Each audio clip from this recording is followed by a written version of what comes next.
ఇప్పుడు మనం కోటప్ప కొండ మీద అయితే ఉన్నాం. చూసారు కదా వ్యూ పాయింట్, కొండ మీద నుంచి ఎంత బాగుందో చూడడానికి. దూరంగా అయితే మనకి విఘ్నేశ్వర వారు అయితే ఉన్నారు. వినాయకుల వారిది విగ్రహం చూడడానికి చాలా బ్యూటిఫుల్గా కనిపిస్తుంది. అలాగే ఇక్కడ నుంచి వ్యూ అంతా కూడా చూడడానికి చాలా బాగుంది. ఇక్కడ కొండ మీద ఒక్క కాకి కూడా లేదు. మొత్తం ఇక్కడ కోతులు గుంపులు గుంపులుగా అయితే ఉన్నాయి. ఇక్కడ ఎప్పుడూ నిత్యాన్నదానం జరుగుతూనే ఉంటుందంట. అలాగే ఇక దూర ప్రాంతాల నుంచి వచ్చే ఎవరైతే టూరిస్టులు ఉన్నారో వాళ్ళకి ఇక్కడ ఉండడానికి వసతి గృహాలు అనేవి కూడా ఇక్కడ ఏర్పాటు చేయడం అయితే జరిగింది. కుజదోషం ఉన్న వాళ్ళు ఇక్కడ పూజలు చేయించుకుంటే వాళ్ళకి కుజదోషాలు పోతాయని చెప్పేసి ఇక్కడ స్థానికులు అయితే చెప్తున్నారు. కోటప్పకొండ పల్నాడు జిల్లా నరసరావుపేట మండలం కొండకావూరు గ్రామ పరిధిలో ఉన్న త్రికోటేశ్వర స్వామి సన్నిధి. ఇది ఆంధ్రప్రదేశ్ రాష్ట్రంలోని ప్రసిద్ధి చెందిన మహిమాన్విత క్షేత్రం.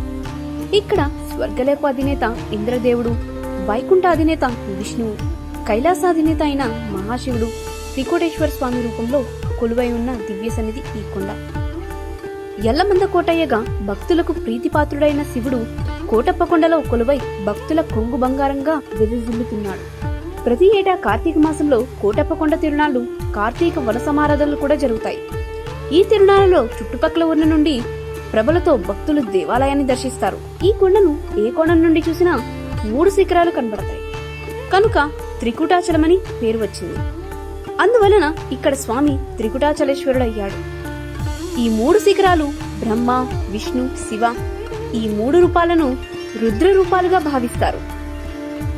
చారిత్రక త్రికోటేశ్వర ఆలయం 1172 నాటికే ప్రసిద్ధి చెందినట్లు వెలనాటి చోళరాజైన కులుత్తొంగ చోళరాజు సామంతుడు మురంగినాయుడు వేయించిన శాసనాల ద్వారా తెలుస్తుంది.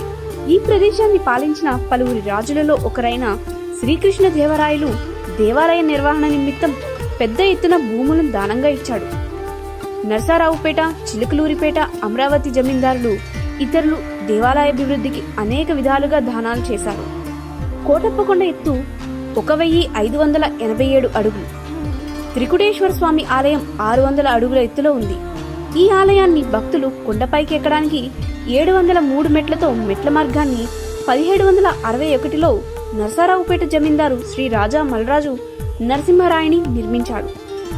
ఈ ఆలయానికి నరసరావుపేట సంస్థానాధీశులు రాజా మల్రాజు వంశీకులు శాశ్వత ధర్మకర్తలుగా ఉంటూ భక్తుల కోసం ఎన్నో సదుపాయాలు చేశారు.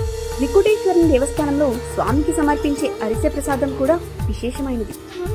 తెలుగు రాష్ట్రాలలో ఎక్కడా అరిసెను స్వామికి నివేదన చేసే సాంప్రదాయం లేదు.